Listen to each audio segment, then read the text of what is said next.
من شرور أنفسنا وسيئات أعمالنا من يهده الله فلا مضل له ومن يضلل فلا هادي له أشهد أن لا إله إلا الله وحده لا شريك له وأشهد أن محمدا عبده ورسوله اللهم صل على محمد وعلى آل محمد كما صليت على إبراهيم وعلى آل إبراهيم إنك حميد مجيد اللهم بارك على محمد وعلى آل محمد كما باركت على إبراهيم وعلى آل إبراهيم إنك حميد مجيد أعوذ بالله من الشيطان الرجيم يا أيها الذين آمنوا اتقوا الله حق تقاته ولا تموتن إلا وأنتم مسلمون وقال أيضا يا أيها الناس اتقوا ربكم الذي خلقكم من نفس واحدة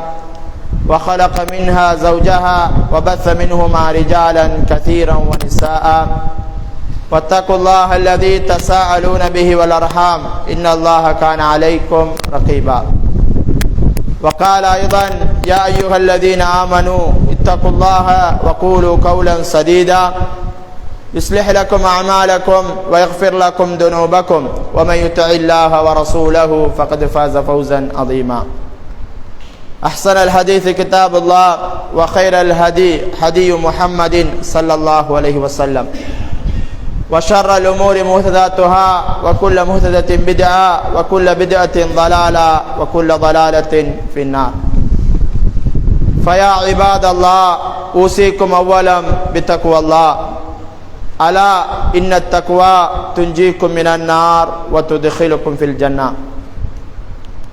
ஏழு வானங்களையும் பூமிகளையும் அவைகளுக்கு இடையில் இருப்பவற்றையும் படைத்து பரிபாலித்து ஆட்சி புரிந்து கொண்டிருக்கின்ற எல்லாமல்ல அல்லாஹு சுப்ஹானஹு வ தஆலாவுக்கு புகழ் அனைத்தும் அல்ஹம்துலில்லாஹ். அவன் தனித்தவன், இணை துணையற்றவன், சர்வ வல்லமை படைத்தவன் என உள்ளத்தினால் உறுதி கொண்டு நாவினால் சாட்சி பகருகிறேன். சாந்தியும் சமாதானமும் சத்திய தூதர் சன்மார்க்க போதகர் எம் உயிரிலும் மேலான முஹம்மது நபி ஸல்லல்லாஹு அலைஹி வஸல்லம் அன்னவர்கள் மீதும் அவர்களுடைய வாழ்க்கையை அப்படியே எடுத்து நடந்த உத்தம சஹாபாக்கள், தாபியூன்கள், தபஉத் தாபீன்கள், இன்று வரைக்கும் இஸ்லாத்தை அதன் தூய வடிவில் பின்பற்றி கொண்டிருக்கின்ற முஸ்லிமான ஆண்கள் பெண்கள் இருபாலாருக்கும் அல்லாஹ்வினுடைய அருள் என்னென்றும் நிலவட்டுமாக. அன்பார்ந்த இஸ்லாமிய உறவுகளே, அல்லாஹ் சுப்ஹானஹு வ தஆலா தயார்படுத்தியிருக்கக்கூடிய உயர்தரமான அந்த சுவனத்தின் மீது ஆசை வைத்து அல்லாஹும் அல்லாஹ்வுடைய தூதரும் எவைகளையெல்லாம் எடுத்து நடக்குமாறு எங்களுக்கு கட்டளையிட்டிருக்கின்றார்களோ அவைகளை எங்களால் முடிந்த அளவு எடுத்து நடக்குமாறும், அவன் தயார்படுத்தியிருக்கக்கூடிய நரகத்தையும் அதனுடைய வேதனைகளையும் பயந்து எவைகளையெல்லாம் விட்டு தவிர்ந்து ஒதுங்கி நடக்குமாறு தடையிட்டிருக்கின்றார்களோ அவைகளை முற்றுமுழுதாக ஒதுங்கி நடக்குமாறு முதல்கண் எனக்கும் அப்பால் உங்களுக்கும் நசீஹத்தும் வசியத்தும் செய்து கொண்டவனாக. அன்பார்ந்த இஸ்லாமிய உறவுகளே, நாங்கள் எல்லோரும் ஹிஜ்ரி 1447 ரமதானுடைய மாதம் இறுதி பகுதியிலே நாங்கள் எல்லோரும் இருந்து கொண்டிருக்கிறோம். இந்த நேரத்திலே எம்மை விட்டு விடைபெற்று செல்லக்கூடிய இந்த ரமதான் எம்மிடத்திலே என்ன எதிர்பார்க்கிறது, அந்த எதிர்பார்ப்பை நாங்கள் அடைந்திருக்கிறோமா என்ற பல செய்திகளை இந்த இடத்தில் அளவலாம் என நினைக்கிறேன். அன்பார்ந்தவர்களே, எங்களுடைய தீனுல் இஸ்லாம் ஆரம்பமாக எப்படி நாங்கள் ஒரு விடயத்தை எடுத்து வைக்கின்றோமோ அந்த விடயத்தில் இறுதி வரைக்கும் தொடர்ச்சியாக இருக்குமாறு இஸ்லாம் எங்களுக்கு கட்டாயமாக பேசுகிறது. உண்மையில் இந்த ரமதான் வருவதற்கு முன்னால் நாங்கள் ஒவ்வொருவர்களும் எங்களுடைய உள்ளத்திலே எடுத்துக்கொண்ட முதலாவது ஒரு விடயம் என்னவென்றால், சென்ற ரமதான் என்னால் ஒழுங்காக கியாமுல் லைல் தொழ கிடைக்கவில்லை, சென்ற ரமலானில் ஒழுங்காக நான் குர்ஆன் ஓத கிடைக்கவில்லை, சென்ற ரமலானில் சில நோன்புகள் விடுபட்டிருந்தது, சென்ற ரமலானில் ஒழுங்காக அமல்கள் செய்யவில்லை. இன்ஷா அல்லாஹ் இந்த வருட ரமலானை நல்ல முறையில் கழிக்க வேண்டும் என்ற உத்வேகத்தோடு நாங்கள் எல்லோருமே இந்த ரமலானை அடைந்தோம். அதற்கான ஆதாரமே தல நோம்புல அந்த கியாமுல் லைலாக இருக்கலாம், தராவிஹ் தொழுகையாக இருக்கலாம், சுபஹினுடைய தொழுகையாக இருக்கலாம், பள்ளி வாயில்கள் எல்லாம் நிரம்பி வழிந்தது. இதுதான் நாங்கள் ரமலானை உற்சாகமாக இந்த வருட ரமலானை நல்ல முறையில் கழிக்க வேண்டும் என்ற நல்ல எண்ணத்தோடு நாங்கள் இந்த ரமலானை சந்தித்தோம் என்பதற்கான ஒரு ஆதாரமாகும். ஆனால் அந்த ரமலான் செல்ல செல்ல சந்தோஷமாக வரவேற்ற ரமலான் இப்பொழுது எங்களை விட்டு போக இருக்கிறது. அதே சந்தோஷத்தோடு நாங்கள் இந்த ரமலானை வழி அனுப்புகிறோமா இல்லையா என்பதை நாங்கள் ஒவ்வொருவர்களும் கடமைப்பட்டிருக்கிறோம். அல்லாஹ்வினுடைய தூதர் ஸல்லல்லாஹு அலைஹி வஸல்லம் அவர்கள் ஒரு முறை மிம்பர் படியிலே ஏறுகிற போது வளமைக்கு மாற்றமாக ஆமீன் ஆமீன் என்று சொல்லி ஏறுகிறார்கள். அல்லாஹ்வுடைய தூதர் மிம்பரை விட்டு இறங்குகிற போது கேட்கிறார்கள், வளமைக்கு மாற்றமாக ஆமீன் என்று சொல்லி ஏறினீர்களே, என்ன காரணம் என்று கேட்கிறார்கள் சஹாபாக்கள். அந்த நேரத்தில் அல்லாஹ்வுடைய தூதர் சொன்னார்கள், நான் மிம்பரில் ஏறுகிற போது வஹியை கொண்டு வருகிற ஜிப்ரீல் என்று சொல்லுகிற அந்த மலக்கு என்னிடத்திலே வந்து ரஹிம அன்ஃபுன், அவன் நாசம் உண்டாகட்டும், அவன் அழிந்து போகட்டும் என்று பதுவா செய்தார்.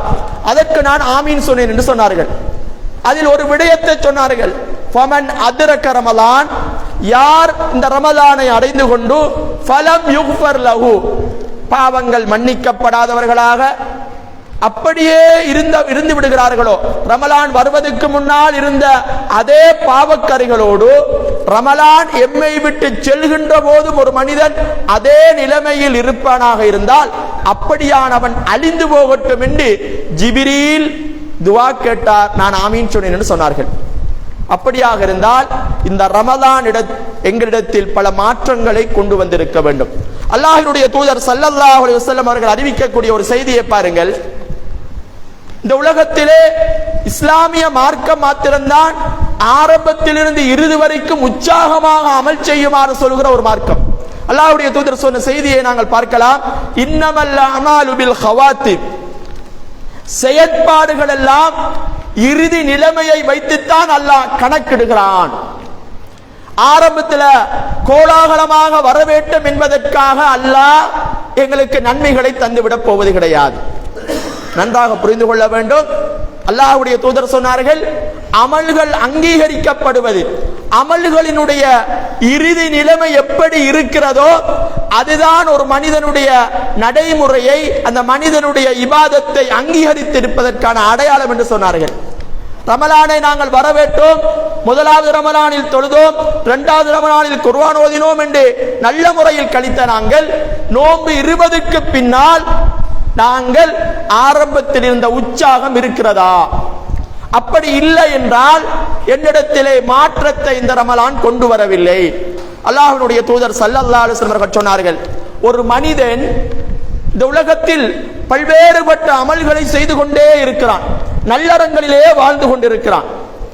அவனுக்கும் சுவர்க்கத்திற்கும் இடையிலான இடைவெளி அடுத்த 8 எடுத்து வைத்தால் சுவனம் என்று இருக்கிறது. ஒரு ஜான் தான் அவனுக்கும் சுவனத்திற்குமான இடைவெளியாக இருக்கிற நேரத்திலே அவன் நரகத்தினுடைய ஒரு அமலை செய்து நரகத்துக்கு போய்விடுகிறான். வருஷம் ஊரா நல்லறம் செய்து கொண்டிருந்த மனிதன் கடைசி டைம்ல பாவத்தை செய்து அந்த பாவத்தின் ஊடாகவே நரகம் போய்விடுகிறான். இன்னும் ஒரு மனிதன் வாழ்நாள் முழுக்க எல்லா கெடுதிகளையும் செய்து கொண்டிருந்தான், அல்லாஹ்வுக்கு கட்டுப்பட்டதே கிடையாது. ஆனால் அவனுடைய இறுதி நிலைமை, அவனுக்கும் நரகத்துக்கும் இடையிலான அந்த இடைவெளி ஒரு ஜான் தான் இருக்கிறது. அடுத்த 8 எடுத்து வைத்தால் நரகம் என்று இருக்கிற அந்த மனிதன் தன்னுடைய இறுதி தருவாயிலே நல்லறத்தை செய்து சுவனம் நுழைந்து விடுகிறான். அப்ப ஒரு மனிதனுடைய இறுதி நிலைமை சரியாக இருக்க வேண்டும். இறுதி ரமலானிலே நாங்கள் இருக்கிறோம், கடைசி நோம்பிலே நாங்கள் இருக்கிறோமாக இருந்தால், இன்னும் எங்களுடைய நோன்பு முடிவடையவில்லை என்றால் இன்னும் நல்லறங்கள் செய்ய வேண்டும் என்று இஸ்லாம் எமக்கு சொல்லித் தருகிறது. இறுதி நிலைமை சரியாக இருக்க வேண்டும். இந்த உலகத்தில் வந்த எல்லா நபிமார்களுடைய பிரார்த்தனையும் அல்லாஹ் குர்ஆனிலே சொல்லி காட்டுகிறான். இந்த உலகத்தில் அவர்கள் பல்வேறுபட்ட துன்பங்களையும் சந்தோஷங்களையும் அவர்கள் பெற்றார்கள். ஆனால் அவர்களுடைய இறுதி நிலைமை எப்படி இருக்க வேண்டும் என்று அவர்கள் பிரார்த்தனை புரிந்த செய்தியை குர்ஆன் நமக்கு சொல்லி காட்டுகிறது. அல்லாஹ் சுப்ஹானஹு வ தஆலா குர்ஆனிலே முதலாவது சொல்கிற கட்டளை, ஜும்மா ஆரம்பிக்கின்ற நேரத்தில் ஓதப்பட்ட ஒரு குர்ஆனிய வசனம், யா அய்யுஹல்லதீன ஆமனு இத்தகுல்லாஹ ஹக்க துகாத்திஹி வலா தமூதுன்ன இல்லா வ அன்தும் முஸ்லிமூன். அல்லாஹ் சொல்கிறான், மனிதர்களே, அல்லாஹ்வை ஈமான் கொண்ட ஈமான்தாரிகளே, நீங்கள் அல்லாஹ்வை எப்படி பயப்பட வேண்டுமோ அந்த முறையிலே நீங்கள் பயந்து கொள்ளுங்கள் என்று அல்லாஹ் சொல்லிவிட்டு, வலா தமூதுன்ன, நீங்கள் மௌத்தா போகக்கூடாது, உங்களுடைய இறுதி நிலைமை இருக்கக்கூடாது, இல்லா வ அன்தும் முஸ்லிமூன், முஸ்லிமாக அல்லாஹ்வுக்கு கட்டுப்பட்ட நிலையிலே நல்லறம் செய்த நிலையில் தான் உங்களுடைய இறுதி நிலைமை இருக்க வேண்டும் என்று அல்லாஹ் முதலாவது எங்களை பார்த்து சொல்கிறான். யூசுப் அலைஹிஸ்ஸலாம் இந்த உலகத்திலே வாழ்ந்த மிக முக்கியமான ஒரு நபி. குர்ஆனிலே இந்த யூசுப் அலைஹிஸ்ஸலாத்துக்காகவே அல்லாஹ் ஒரு சூறாவை இறக்கி வைத்திருக்கிறார். அவருடைய பிறப்பிலே இருந்து அவருடைய மரணம் வரைக்குமே அந்த சூரா முழுவதுமாக பேசுகிறார்.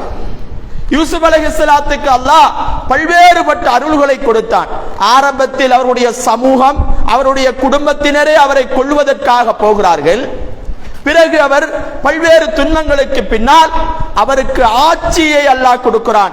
சூரா யூசுஃபிலே வசனத்தை அல்லாஹ் இறுதியாக இந்த செய்தியை கொண்டு வருகிறான். அவருடைய ஆரம்பத்தில் இருந்து அவர் பட்ட பல்வேறு கஷ்டங்களை எல்லாம் அல்லாஹ் சொல்லி கொண்டு வந்து பிறகு அவருக்கு கொடுத்த அருள்களை எல்லாம் அல்லாஹ் பேசிவிட்டு குர்ஆனுடைய சூரா யூசுஃபை அல்லாஹ் முடிக்கிற போது இப்படி முடிக்கிறான் பாருங்கள், ரப்பி.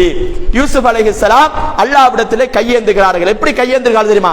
ரப்பி கத் ஆதைதனி மினல் முல்க், ரப்பே எனக்கு நீ ஆட்சி அதிகாரத்தை தான் தந்துட்டா.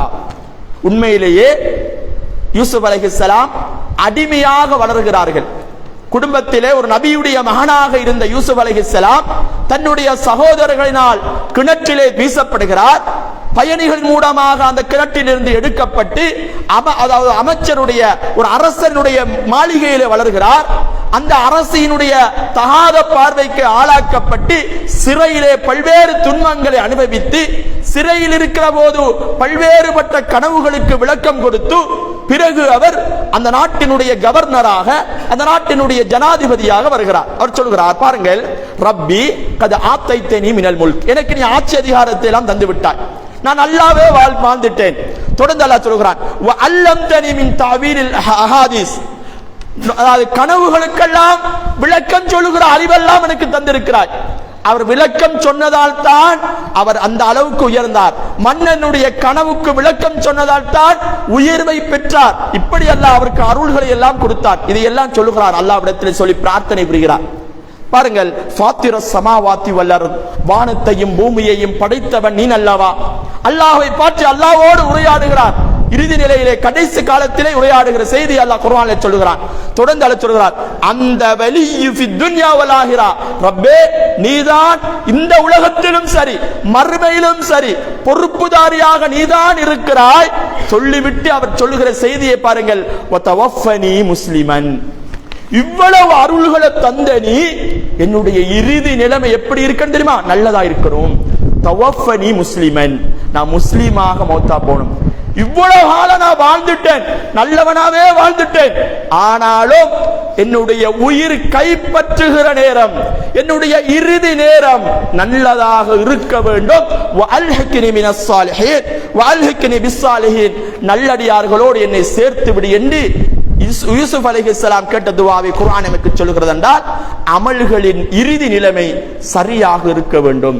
ரமலான் முடிந்து விட்டது, அமல்கள் முடிந்து விட்டது என்பதல்ல, இறுதி வரைக்கும் நாங்கள் நல்லறங்களோடையே வாழ வேண்டும். அது மாத்திரமல்ல, அவருடைய தந்தை யாக்கூப் அலைஹிஸ்ஸலாம் இந்த உலகத்திலே பனி இஸ்ரவேல் என்ற ஒரு சமூகம் இந்த உலகத்தில் வாழ்கிறது என்றால், பனி இஸ்ராயீல் என்றாலே பனி யாக்கூப் அலைஹிஸ்ஸலாத்தினுடைய பிள்ளைகள் தான் அர்த்தம். இன்னைக்கு நாங்க இஸ்ரவேல் என்று சொல்கிறோமே, பனி இஸ்ரவேல் என்றாலே யாக்கூப் அலைஹிஸ்ஸலாத்தினுடைய 12 பிள்ளைகள், அவர்களுடைய சமூகம் தான் அது. அல்லாஹ் அவருடைய மரண தருவாயிலே அந்த மனிதர் செய்த உபதேசத்தை பற்றி சூரா பக்கராவிலே அல்லாஹ் சொல்லி காட்டுகிறான். பாருங்கள், பக்கராவினுடைய 133வது வசனத்தில் இப்படி சொல்லி காட்டுகிறான். அம் குந்தும் ஷுஹதா இது ஹதர யக்கூபல் மௌத். அல்லாஹ் சொல்லி காட்டுகிறான், யக்கூப் அலைஹிஸ்ஸலாத்துக்கு மரண தருவாயிலே தன்னுடைய எல்லா பிள்ளைகளையும் கூப்பிடுகிறார். தன்னுடைய எல்லா பிள்ளைகளையும் 12 பிள்ளைகளையும் அப்படியே அழைக்கிறார். அழைத்து இது காலலி பனீஹி, அந்த பிள்ளைகளிடத்திலே அவர் கேட்கிறார், மாதாபுதுன மின் பாதி, எனக்கு பின்னால நான் மௌத்தா போய்க்க பிறகு நீங்க யாரை வணங்குவீங்க? இவ்வளவு காலம் நான் சொன்னத மாதிரி ரப்புக்கு வணங்கி கொண்டிருந்தீங்க தானே, இதுக்கு பிறகு நான் மௌத்தா போய்க்க பிறகு உங்களோட வாழ்க்கை எப்படி இருக்க போகுது கேட்கிறார். யக்கூப் அலைஹிஸ்ஸலாம் இறுதி நிலைமை எப்படி இருக்க வேண்டும் என்று தன்னுடைய பிள்ளைகளுக்கு உபதேசம் செய்ததை அல்லாஹ் குர்ஆனில் சொல்லி காட்டுகிறான். தொடர்ந்து அவர் சொல்கிறார்கள், காலு நஅபுது இலாஹக வ இலாஹ ஆபாயிக இப்ராஹீம வ இஸ்மாஈல வ இஸ்ஹாக இலாஹன் வாஹிதா. அவர்கள் சொன்ன செய்தி அல்லாஹ் குர்ஆனில் சொல்லி காட்டுகிறார். எப்படி எல்லா பிள்ளைகளும் சொன்னார்களாம், உன்னுடைய இரட்சகனான அல்லாஹ்வை மாத்திரம் தான் வணங்குவோம், உன்னுடைய மூதாதையர்களான இப்ராஹிம் இஸ்மாயில் இஸ்ஹாக் அலைஹிஸ்ஸலாம் அவர்களுடைய அந்த ஒரே இருவரை மாத்திரம்தான் நாங்கள் வணங்குவோம், வனஹனு லஹு முஸ்லிமூன், நாங்கள் முஸ்லிமாகத்தான் வாழ்ந்து முடிப்போம். அன்பார்ந்த இஸ்லாமிய உறவுகளே, இப்படி பல்வேறுபட்ட குர்ஆனிய வசனங்கள் எல்லாம் இறுதி நிலைமை சரியாக இருக்க வேண்டும் என்று பேசுகிறது.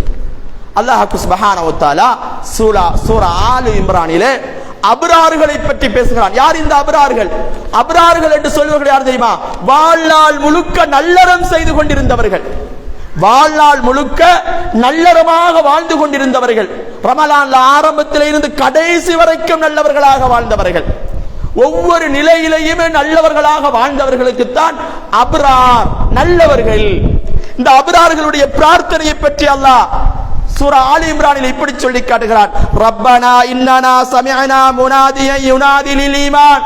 அவர்கள் அல்லாஹ்விடத்திலே பிரார்த்தனை புரிவார்களாம், ரப்பே உனது புறத்திலிருந்து ரசூல்மார்கள் வந்தார்கள், ஈமானின் பக்கம் அழைக்கக்கூடியவர்கள் வந்தார்கள், வந்து அன் ஆமினு பிரப்பிக்கும் ஃபஆமன்னா, உன்னுடைய ரப்பை ஈமான் கொள்ளுங்கள் என்று அவர்கள் அழைத்தார்கள், அதற்கு நாங்கள் கட்டுப்பட்டோம். ரப்பனா, என்னுடைய இறைவனே, ஃபக்ஃபிர் லனா துனூபனா, எங்களுடைய பாவங்களை மன்னித்து விடு, வகஃபிர் அன்னா ஸய்யாத்தினா, எங்களுடைய பாவங்களை எல்லாம் அழித்து நல்லறங்களாக மாற்றி தந்து விடு என்று அவர்கள் கேட்பார்கள். தொடர்ந்து அல்லாஹ் சொல்லி காட்டுகிறான், வதவஃபனா மஅல் அப்ரார், அப்ரார்களோடு நல்லவர்களோடு நான் மரணிக்க வேண்டும் என்று அவர்கள் பிரார்த்தனை புரிவார்கள். அன்பார்ந்த இஸ்லாமிய உறவுகளே, எங்களுடைய ஒவ்வொரு விடயமும் முதலாவது இந்த ரமதானில் நாங்கள் பெற வேண்டிய முதலாவது விடயம் என்ன தெரியுமா? இறுதி வரைக்கும் நல்லறத்தோடையே வாழ வேண்டும். ஆரம்பம் வரவேற்புக்காக மாத்திரம் தொழுதுவிட்டு, வரவேற்புக்காக மாத்திரம் குர்ஆனை ஓதிவிட்டு, திக்ர் ஔராதுகளை முதலாவது நோம்பிலிருந்து ஒரு 5-6 நோம்புக்கு மட்டும் உற்சாகமாக இருந்துவிட்டு இறுதி நோம்புகள் எல்லாம் ஏனோ தானோ என்று கழிப்பதற்கான ஒரு மார்க்கம் கிடையாது எங்களுடைய மார்க்கமும் எங்களுடைய இந்த மாதமும். அன்பார்ந்தவர்களே, இறுதி வரைக்கும் அமல்களோடு இருக்க வேண்டும். இரண்டாவது விஷயமாக, இந்த ரமலானில் விடைபெறக்கூடிய ரமலானில் நாங்கள் செய்ய வேண்டிய இரண்டாவது விடை என்ன தெரியுமா? எந்த ஒரு இபாதத் செய்தாலும் அந்த இபாதத் அல்லாஹ்விடத்தில் அங்கீகரிக்கப்பட வேண்டும் என்று அவரிடத்தில் பிரார்த்தனை புரிய வேண்டும். மிக முக்கியமான ஒன்று, மிக முக்கியமான ஒன்று. இபாதத் செய்வது முக்கியமல்ல, அந்த இபாதத்துகள் அங்கீகரிக்கப்பட்டதாக இருக்க வேண்டும். அல்லாஹ் சுப்ஹானஹு வ தஆலா குர்ஆனில் பல்வேறுபட்ட நபிமார்களுடைய வரலாறுகளை பேசுகிறார். அவர்கள் இந்த உலகத்தில் பல்வேறுபட்ட நல்லறங்களை எல்லாம் செய்கிறார்கள். அந்த செய்து முடித்ததுக்கு பின்னால் அவர்கள் அல்லாஹ்விடம் பிரார்த்தனை புரிந்ததை அல்லாஹ் குர்ஆனிலே சொல்லி காட்டுகிறான். சூரா பக்கராவிலே இப்ராஹிம் அலைஹிஸ்ஸலாம் இந்த உலகத்திலே தன்னுடைய பிள்ளைகளுக்காக, தன்னுடைய குடும்பத்திற்காக துஆ பிரார்த்தனை புரிகிறார். அந்த பிரார்த்தனை புரிந்துவிட்டு இறுதியாக அவர் கேட்கிறார், இந்த துஆவை அங்கீகரித்து விடு. துஆ என்பது ஒரு இபாதத், அந்த இபாதத்தை அங்கீகரித்தால்தான் என்னுடைய வாழ்க்கையில் பரக்கத்து கிடைக்கும், அல்லாஹ்வுடைய அருள் கிடைக்க வேண்டுமாக இருந்தால் அந்த துஆக்கள் அங்கீகரிக்கப்பட வேண்டும். இபாதத்துகள் அங்கீகரிக்கப்படுவதற்காகவே துஆ கேட்க வேண்டும். யா அல்லாஹ், நான் தொழுத தொழுகைகள் ஏற்றுக்கொள்ளப்பட வேண்டும், நான் கொடுத்த சதக்காக்கள் அங்கீகரிக்கப்பட வேண்டும், நான் ஓதிய குர்ஆன்கள் அங்கீகரிக்கப்பட வேண்டும் என்று ரப்பிடத்திலே பிரார்த்தனை புரிய வேண்டும். இபாதத் செய்வது முக்கியமல்ல, செய்ததுக்கு பின்னால் அது அங்கீகரிக்கப்படுவதற்காகவே துஆ கேட்க வேண்டும். பாருங்கள், இப்ராஹிம் அலைஹிஸ்ஸலாம் தன்னுடைய சமூகத்திற்காக கேட்ட துஆவை அல்லாஹ் குர்ஆனில் இப்படி சொல்லி காட்டுகிறார். ரப்பி ஜஅல்னி முகீமஸ் ஸலாத்தி வ மின் துர்ரிய்யதி. ரப்பே, என்னுடைய குடும்பத்தாரை, என்னுடைய சந்ததியை எல்லாம் தொழுகையாளிகளாக ஆக்கு. தொழுகையாளிகளாக ஆக்குன்னு கேட்டுட்டு போனா மட்டும் பிரச்சனை இல்லை. அந்த துஆவை ரப்பனா தகப்பல் துஆய், அந்த துஆவை நீ அங்கீகரித்து விடு என்று துஆ கேட்டார்கள். சுப்ஹானல்லாஹ். தொழுவது மாத்திரமல்ல, அந்த தொழுகை அங்கீகரிக்கப்பட வேண்டும், அது பற்றி அல்லாஹ்விடத்திலே துஆ கேட்க வேண்டும் என்ற ஒரு முன்மாதிரியை சொல்லி தந்திருக்கிறார்கள். இன்னும் ஒரு இடத்திலே அல்லாஹ் சுப்ஹானஹு வ தஆலா அதே இப்ராஹிம் அலைஹிஸ்ஸலாத்தினுடைய ஒரு இபாதத்தை பற்றி சொல்கிறான். நாங்கள் எல்லோரும் ஹஜ்ஜுக்காக காபத்துல்லாவுக்காக அந்த மக்கா நகரை நோக்கி செல்வோம். அந்த காபத்துல்லாவை கட்டிய அந்த மனிதர் இப்ராஹிம் அலைஹிஸ்ஸலாம், அவரும் இஸ்மாயில் அலைஹிஸ்ஸலாமும் அல்லாஹ்வுக்காக அந்த பள்ளிவாயலை கட்டுகிறார்கள். அந்த பள்ளிவாயலை கட்டியதற்கு பின்னால் அவர்கள் பிரார்த்தனை புரிந்ததை அல்லாஹ் சொல்லி காட்டுகிறான். வைது யர்ஃபஉ இப்ராஹிம் அல் கவாயித மினல் பைத். ஏற்கனவே இருந்த அந்த அடித்தளத்தின் மீதால் இப்ராஹிமும் இஸ்மாயிலும் அவருடைய மகன் இஸ்மாயிலும் ரெண்டு பேரும் காபத்துல்லாவை கட்டி உயர்த்ததற்கு பின்னால் ரப்பனா தகப்பல் மின்னா, நாங்கள் உனக்காக கட்டிய இந்த பள்ளி வாயிலை அங்கீகரித்து விடு என்று துஆ கேட்டார்கள். சுப்ஹானல்லாஹ். அப்ப இந்த செய்தி எங்களுக்கு எதை சொல்ல வருகிறது தெரியுமா? ஒரு இபாதத்தை செய்து விட்டால் மாத்திரம் போதாது, அந்த இபாதத்துகள் அங்கீகரிக்கப்படுவதற்காக அல்லாஹ்விடத்தில் கையேந்த வேண்டும். முன்னோர்கள், எங்களுடைய ஸலஃபு ஸாலிஹீன்கள், சஹாபாக்கள், அதற்கு பின்னால் வந்த தாபீன்கள், தபவு தாபீன்கள் எல்லாம் அல்லாஹ்விடத்திலே பிரார்த்தனை புரிவார்களாம். நோன்பு வர வேண்டும் என்பதற்காக 6 மாச காலம் துஆ கேட்பாங்களாம். யா அல்லாஹ், இந்த வரக்கூடிய ரமலானை அடைந்து கொள்ள வேண்டும் என்று 6 மாதம் துஆ கேட்பார்களாம். நோன்பு முடிந்து அடுத்த 6 மாதம் எப்படி துஆ கேட்பார்கள் தெரியுமா? நான் நோற்ற நோன்புகள் அங்கீகரிக்கப்பட வேண்டும், அந்த நோன்பை ஏற்றுக்கொள்ள வேண்டும் என்று அவர்கள் துஆ கேட்பதாக வரலாறுகள் எனக்கு சொல்லித் தருகின்றார். இந்த ரமலானில் நான் செய்த ஒவ்வொரு நல்லறங்களும், ரமலானில் நான் செய்த குர்ஆன் ஓதலாக இருக்கலாம், தொழுகையாக இருக்கலாம், துஆ பிரார்த்தனையாக இருக்கலாம், இரவு நேர வணக்கமாக இருக்கலாம், சதக்கா தான தர்மங்கள் என்று எதுவாக இருந்தாலும் சரி, அனைத்தையும் என்னுடைய ரப்பு அங்கீகரிக்க வேண்டும் என்று நாங்கள் கேட்க வேண்டும். அன்பிக்கினிய இஸ்லாமிய உறவுகளே, இதுதான் என்னுடைய இறுதி ரமலானாக இருந்து விட்டால், இதுதான் என்னுடைய இறுதி ரமலானாக இருந்து விட்டால் நாங்கள் ஒவ்வொருவர்களும் அல்லாஹ்விடத்திலே பிரார்த்தனை புரிந்து கொண்டே இருக்க வேண்டும்.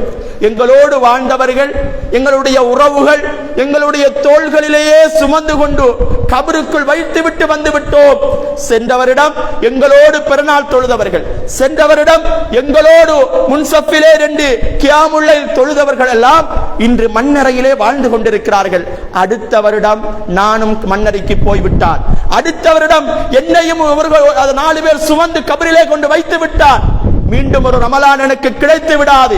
இந்த ரமலான் தான் என்னுடைய இறுதி ரமலானாக இருந்தால் அல்லாஹ்விடத்தில் அதிகம் பிரார்த்தனை புரிந்து கொண்டே இருக்க வேண்டும்.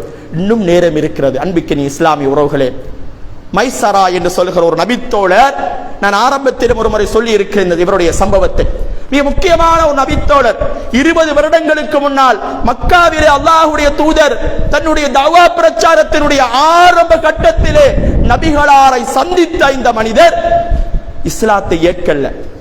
20 வருடம் கழித்து நபிகளார் மரணிப்பதற்கு 3 மாதங்களுக்கு முன்னால் தான் ஹஜ்ஜத்துல் வதாவிலே சந்தித்து இஸ்லாத்தை ஏற்றுக்கொள்கிற போது அவர் அழுகிறார். காரணத்தை சொல்லுகிற போது, அவரோடு அல்லாஹ்வுடைய தூதர் தன்னுடைய தஅவா பிரச்சாரத்தை மேற்கொண்ட போது அந்த மினா பள்ளத்தாக்கில் அவரோடு இருந்த எல்லோருமே காவிர்களாக மரணித்து நரகத்திலே இருக்கிறார்கள். அல்லாஹ் எனக்கு மாத்திரம் நீண்ட நெடிய காலத்தை அல்லாஹ் தந்து நபிகளார் மரணிப்பதற்கு 3 மாதங்களுக்கு முன்னால் தான் நபிகளாரை சந்தித்து சஹாபியாக அவர் மாறுகிறார் என்றால், அப்படியான ஒரு சந்தர்ப்பம் எல்லோருக்கும் கிடைத்து விடாது. அவர் அழுவது அதுக்குத்தான். அவரோடு வாழ்ந்தவர்கள் எல்லாம் மண்ணறையில் இருக்கிற போது அவருக்கு மாத்திரமல்ல ஒரு சந்தர்ப்பத்தை கொடுத்திருக்கிறார் என்றால், எங்களோடு வாழ்ந்தவர்கள் எல்லாம் மண்ணறைக்கு சென்றிருக்க நேரத்தில் எங்களோடு எனக்கு ஒரு சந்தர்ப்பத்தை அல்லாஹ் தந்திருக்கிறார் என்றால், நாங்கள் அல்லாஹ்வின் பக்கம் மீள வேண்டும். நாங்கள் இந்த ரமலானில் என்னுடைய தவறுகளை எல்லாம் விட்டு ஒதுங்கி நல்லவர்களாக மாறி இருக்கிறோமாக இருந்தால் மீண்டும் இதே நிலைமைக்கு நாங்கள் போய்விடக் கூடாது. எனவே எங்களுடைய வாழ்க்கையில் நல்லறங்களில் தொடர்ச்சியாக நாங்கள் செய்து கொண்டிருக்க வேண்டும். இந்த ரமலான் விடைபெறக்கூடிய ரமலான் என்னிடத்தில் எதிர்பார்ப்பது, அன்பிக்கினி இஸ்லாமிய உறவுகளே, நான் செய்த அமல்கள் தொடர்ச்சியாக இருக்க வேண்டும், தொடர்ச்சியாக இருக்க வேண்டும். இதைத்தான் இந்த ரமலான் எதிர்பார்க்கிறது. அல்லாஹ்வுடைய தூதர் ஸல்லல்லாஹு அலைஹி வஸல்லம் அவர்கள் ரமலானில் பல்வேறுபட்ட அமல்களை செய்திருக்கிறார்கள். நாங்கள் எல்லோரும் ரமலான் வந்து விட்டால் நினைப்பது நோன்பு பிடிக்கிறதா ரமலான்ல மிக முக்கியமான ஒன்று, குர்ஆன் ஓதுறது, தொழுகிறது, இவ்வளவுதான் இபாதத்தை நினைச்சு கொண்டிருக்கிறோம். அது மாத்திரமல்ல, அல்லாஹ்வுடைய தூதர் ரமலானில் எப்படி நோன்பு நோட்பது ஒரு கடமை என்று எங்களுக்கு விளங்கப்படுத்தினார்களோ, மன் ஸாம ரமலான ஈமானன் வஹ்திஸாபன் குஃபிர லஹு மா தகத்தம மின் தன்பி. நோன்பு பிடித்தவர்கள் ஈமானோடு நன்மையை எதிர்பார்த்து நோன்பு பிடித்தவர்களுக்கு பாவங்கள் மன்னிக்கப்படும் என்று அல்லாஹ்வுடைய தூதர் சொன்னார்களோ, அதுபோல இரவிலே நின்று வணங்கியவர்களுடைய பாவங்களும் மன்னிக்கப்படும் என்று சொன்னார்கள். நோன்பு பிடிப்பது ஒரு இபாதத், இரவில் நின்று வணங்குவது ஒரு இபாதத். ரமலான்ல செய்யக்கூடிய இபாதத்துகளை பாருங்க. அல்லாஹ்வுடைய தூதர் ரமலானில் செய்யக்கூடிய இன்னும் ஒரு இபாதத், ஒவ்வொரு வருட ரமலானும் வருகிற போது ஜிப்ரீல் அலைஹிஸ்ஸலாம் ஒவ்வொரு வருஷமும் இறங்குவார் ரசூலுல்லாஹ்ட்ட. அதுவரைக்கும் இறங்கிய குர்ஆனை ஜிப்ரீல் அலைஹிஸ்ஸலாம் ஓதி காண்பிப்பார்கள், ரசூலுல்லாஹ் கேட்டுக்கொண்டே இருப்பார்கள். திரும்ப ரசூலுல்லாஹ் ஓதி காண்பிப்பார்கள், ஜிப்ரீல் அலைஹிஸ்ஸலாம் கேட்பார்கள். குர்ஆன் ஓதுகிற ஒரு இபாதத்தை அல்லாஹ்வுடைய தூதர் செய்திருக்கிறார்கள். அன்புக்கினி இஸ்லாமிய உறவுகளே, அதுபோல ரமலானில் அல்லாஹ்வுடைய தூதர் கடமையாக செய்த இன்னும் ஒரு இபாதத் தான் தான தர்மங்கள் என்று சொல்லுகிற இபாதத், சதக்காக்கள். அல்லாஹ்வுடைய தூதர் ரமலானில், உண்மையிலே அல்லாஹ்வுடைய தூதர் ரமலான் அல்லாத காலத்திலே கொடைவள்ளலாக இருந்தார்களாம். ரமலானுடைய காலத்தில் எப்படி இருப்பார்கள் தெரியுமா? மினர் ரீஹில் முர்சலா, வேகமாக வீசக்கூடிய சூறாவளி காற்றை விட அதிகமாக அவர்கள் தான தர்மங்கள் செய்வார்களாம். ஏன் தெரியுமா? ஜிப்ரீல் என்னை சந்திக்கிற போது நல்லறம் செய்து கொண்டே இருக்க வேண்டும். நாங்க தொழுகை, நோன்பு காலத்துல தொழுகையை மட்டும்தான் மெயின் பண்ணி இருப்போம். தொழுகை மாத்திரமல்ல, ரமலானில் தான தர்மங்கள். அல்லாஹ்வுடைய தூதர் சொன்னார்கள், நீங்கள் குறைந்தது பேரிச்சம்பழத்தின் வலவு பிஷிக்கி தம்ரா, பேரிச்சம்பழத்தினுடைய ஒரு கீற்றையாவது கொடுத்து நரகத்தில இருந்து பாதுகாப்பு பெறுங்கள். ரமலானில் செய்யக்கூடிய ஒரு இபாதத் விடுபட்டிருக்குமாக இருந்தால் அதையும் நீங்கள் செய்து கொள்ள வேண்டும். எனவே அன்பார்ந்த இஸ்லாமிய உறவுகளே, ரமலானில் பல்வேறுபட்ட இபாதத்துகள் இருக்கிறது. இந்த எல்லா இபாதத்துகளையும் அல்லாஹ் அங்கீகரிப்பானாக. வாஹிரு தஅவானா அல்ஹம்துலில்லாஹி ரப்பில் ஆலமீன்.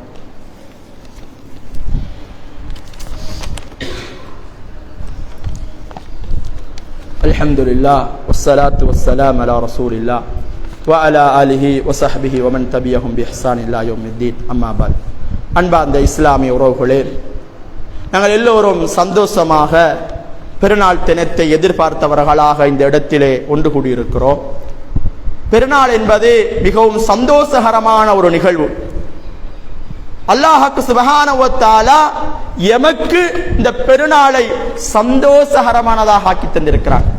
என்னுடைய வாப்பா மரணித்திருப்பார், என்னுடைய உம்மா மரணித்திருப்பார், என்னுடைய பிள்ளை மரணித்திருக்கும், என்னுடைய குடும்பத்தில் இருக்கக்கூடிய ஒவ்வொருவர்களும் மௌத்தா போயிருப்பாங்க. என்ன புள்ள மௌத்தா போயிட்டு கத்திட்டு கேளாது. பெருநாள் தினத்துல எந்த புள்ள மௌத்தா போயிட்டு கத்திக் கொண்டிருக்க இயலாது. பெருநாள் தினத்தில் என்ற பாப்பா மௌத்தா போயிட்டு கத்திக் கொண்டிருக்க இயலாது. அல்லாஹ் தந்த ஒரு மிக உன்னதமான ஒரு இபாதத் பெருநாள் தினம் என்பதே சந்தோஷமாக இருக்க வேண்டும்.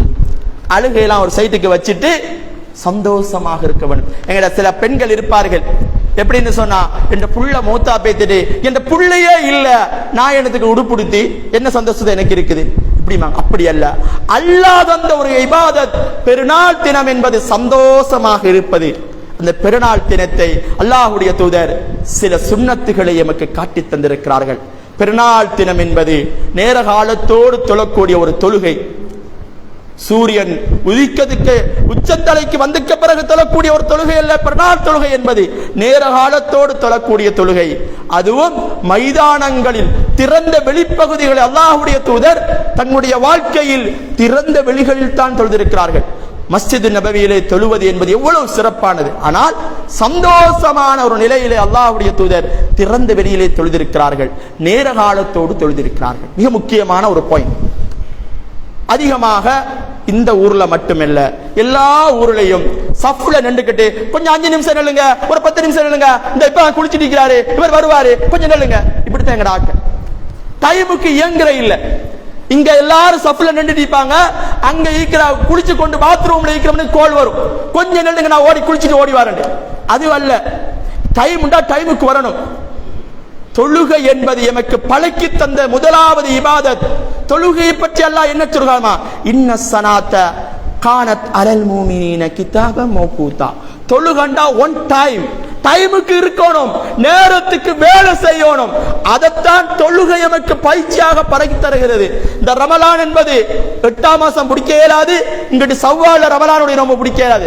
ரமலான்டா ரமலான்ல தான் பிடிக்கணும், பிறகு போய் இதுக்கிட்டு பிடிக்க இயலாது கலாச்சாரன்னு சொல்லி. அதுக்குரிய காலத்தில் பிடிப்பதுதான் அதுக்குரிய கண்ணியம். அன்பார்ந்தவர்களே, உரிய டைமை நாங்க மெயின் பண்ணி கொள்ளணும். எனவே பெருநாள் தொழுகை என்பது உரிய நேரத்துக்கு ஆரம்பிக்கப்படும். அதுக்கு முன்னால எழும்பி நேரத்தோட வந்துருங்க. சுபஹுக்கு எழும்பி தொழுதானே, தஹஜ்ஜுக்கு நாங்கள் இப்பொழுது எல்லோரும் அதாவது சஹர் செய்வதற்காக 4 மணிக்கு எழும்பி தொழுதோம், எழும்பி நோம்பு நோட்டோம், எழுப்பி சாப்பிட்டோம். அந்த 4 மணிக்கு எழுப்பி நேரத்தோட குளிச்சு கிழிச்சு சுபஹு தொழுகைக்கு நேரத்தோட வந்தா பெருநாள் தொழுகைக்கு நேரத்தோட வந்துடலாம்.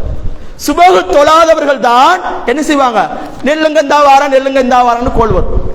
தயவு செய்து யாரும் அப்படி சொல்லாதீர்கள். நாங்கள் மூமின்களாக இருக்கக்கூடியவர்கள் நேரத்தோடு சுபஹு தொழுகைக்கு வந்தால் அவர்கள் பெருநாள் தொழுகை உரிய நேரத்தில் தொழுது கொள்ளலாம்.